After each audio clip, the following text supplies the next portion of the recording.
Today, we're digging into something we're calling the 13-day question. It's a story about a system of care that people rely on.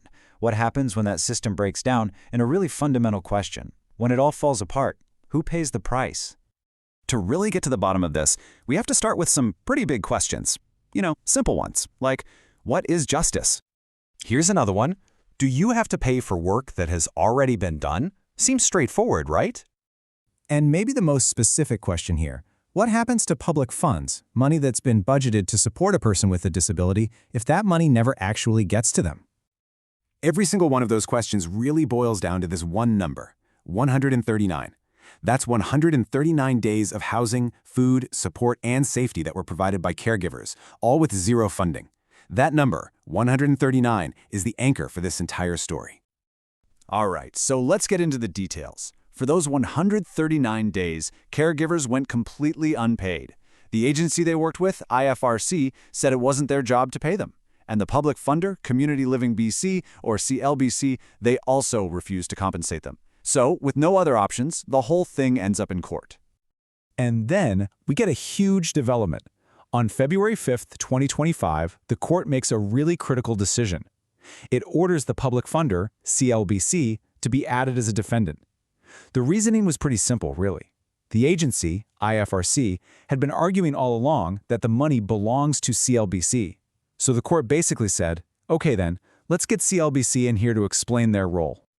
And this is where the story takes a fascinating turn.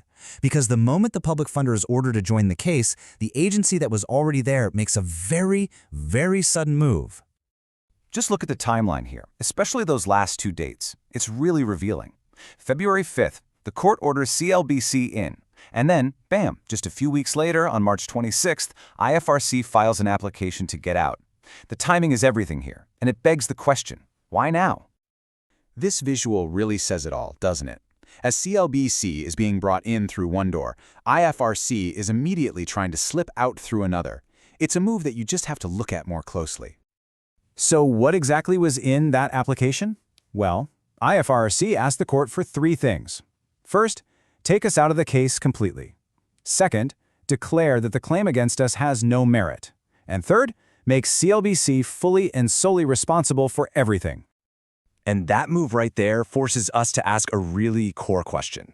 What was IFRC's actual role in all of this? See, they claimed they were just a bookkeeper, a simple administrator just passing funds along. But their actions tell a completely different story.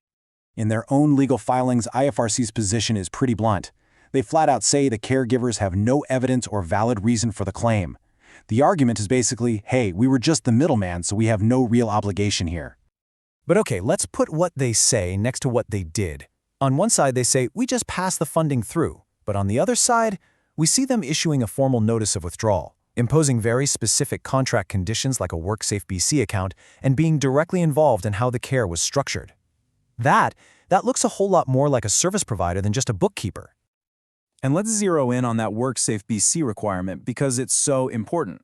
The entire relationship ended because the provider refused to meet this condition, a condition that was imposed by IFRC, not CLBC.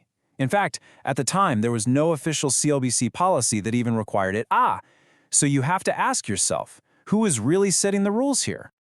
So when you actually map out their role, you see care coordination, collecting reports, giving instructions. That's a lot more hands-on than just wiring money from one bank account to another. So IFRC tries to just walk away from the whole thing. How did the court respond to that? Well, on one side, you have IFRC's application to get out, and on the other, you have the court's answer. And that answer was, essentially, not so fast. Here's what the court decided, broken down into three key points. 1, IFRC is not being removed as a defendant. 2, we're going to postpone even considering their request to leave. And 3, this is the big one. The case is going to move forward with both IFRC and CLBC as defendants. The court was sending a really clear message here. Responsibility can't be turned into a game of hot potato, where you just toss it back and forth hoping someone else gets stuck with it. No, both parties had to stay at the table. And having everyone at that table really shines a light on something else. A pretty stark imbalance of power. And this is crucial for understanding what's at stake for the people involved. I mean, this image makes it crystal clear. On one side of this dispute, you have two caregivers, people who paid for 139 days of care out of their own pockets. And on the other side, you have the full professional legal teams of a service agency and a government-funded crown corporation. And this is what's really being weighed in the balance. On one scale, you've got those 139 days of real, tangible care, housing, food, transportation.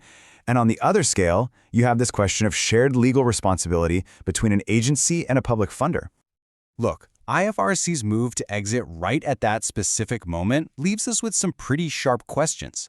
Why try to leave the very second CLBC is brought in? Is this just about the money for the 139 days? Or is it about avoiding a formal court ruling that says they were responsible? Or is this a tactic to push the whole burden onto CLBC, a much bigger player that's a lot harder to sue? And that all leads us to the final and I think most important question of all. When a system like this one breaks, who is it really designed to protect first? The institutions and the organizations, or the people on the ground who actually did the work?